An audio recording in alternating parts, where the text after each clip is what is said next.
Hello YouTube and the tribes of the horror realm. We're giving a quick review of the recently released Rob Zombie movie, The Lords of Salem. We went and checked it out this afternoon. Um, Now, generally, I'm not the biggest Rob Zombie fan and wouldn't normally go out to see it, but we wanted to see how it, how we felt about the movie because we're gonna be hitting conventions pretty soon, and with a lot of the cast being at the conventions, if we wanted to do something, get a cast piece signed. Not to mention that since we are in Massachusetts and we frequently end up going up to Salem, we wanted to see how it treated that great town and its history. Um, Overall, um, well, let's start with a few good things about the film, and then we'll do a couple bad things and a little overall on it. So, what did you like about it, Teresa? The acting of Three Witches, which is played by Patricia Quinn, Dee Wallace, and who was the third one? Uh, Judy Geeson. They did a wonderful job, actually playing the parts of the witches.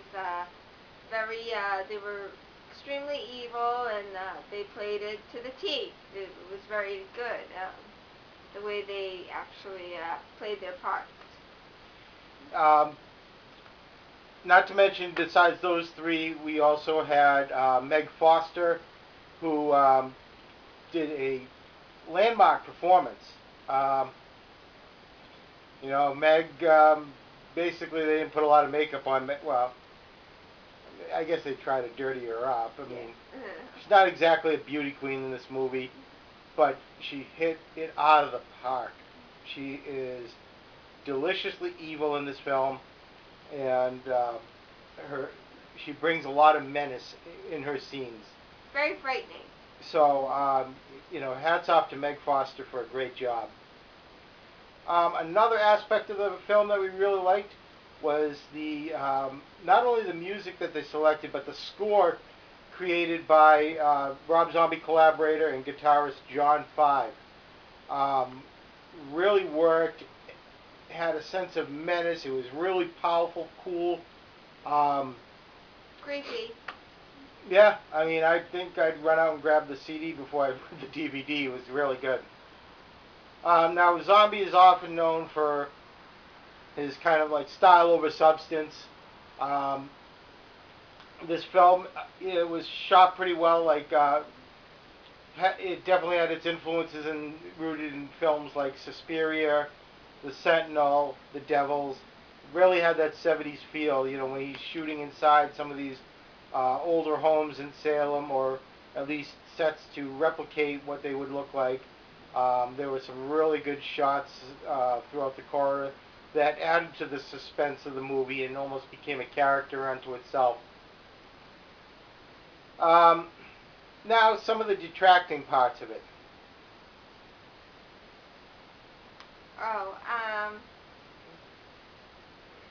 the beginning of the movie and the middle of the movie was really good. It kept me interested, and was kept me wanting to know what was going to happen. But then when it moved towards the ending of the movie, it kind of disappointed me because then it just became really strange and really weird. You know, it just kind of, I don't know, left a bad taste in my mouth when I left because I thought it would have gone over the top more when it got to the ending, and it just really didn't do that for me. So that kind of disappointed me in a way. See, I thought it was over the top silly. Yeah.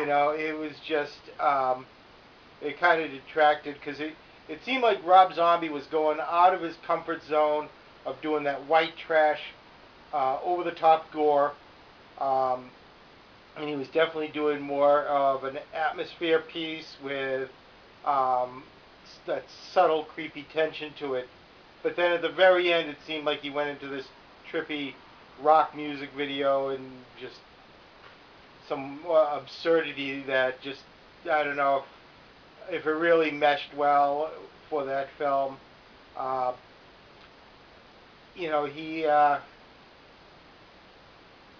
don't know. Overall, historically, again, kind of inaccurate.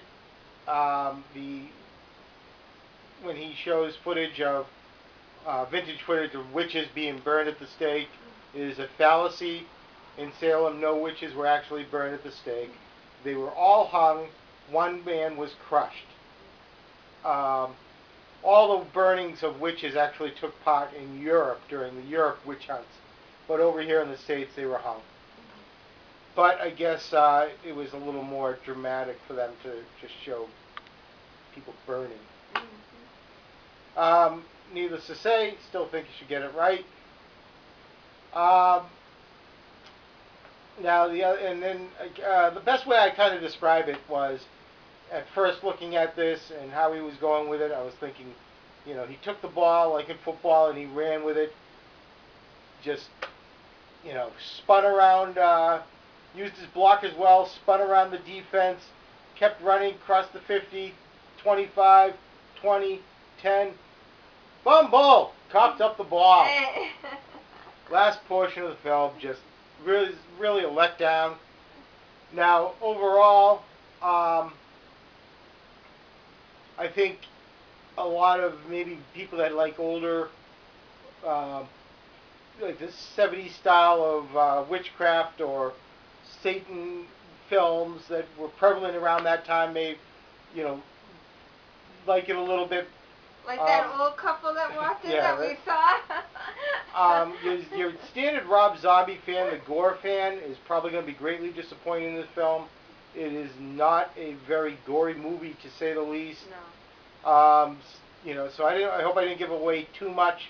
By all means, judge for yourself if you can see it. It's being shown in really limited theaters, so that tells me it's probably going to be in and out pretty quick. So if you're interested in checking it out, look online, see where it's playing in your area. But I think overall we were lukewarm to it. I'd say I'd give it like a 4 out of 10 in my own opinion. Yeah. Maybe a little more because of the stunning performances by Dee Wallace, Meg Foster, Judy Geeson, and Patricia Quinn. A lot of standby regulars, like he likes to throw a lot of genre actors in there, but a lot of them have like very brief moments. I know several had their scenes cut. I'm sure we'll see them in the DVD release. But that's about it. I think we're not going to end up doing a cast piece.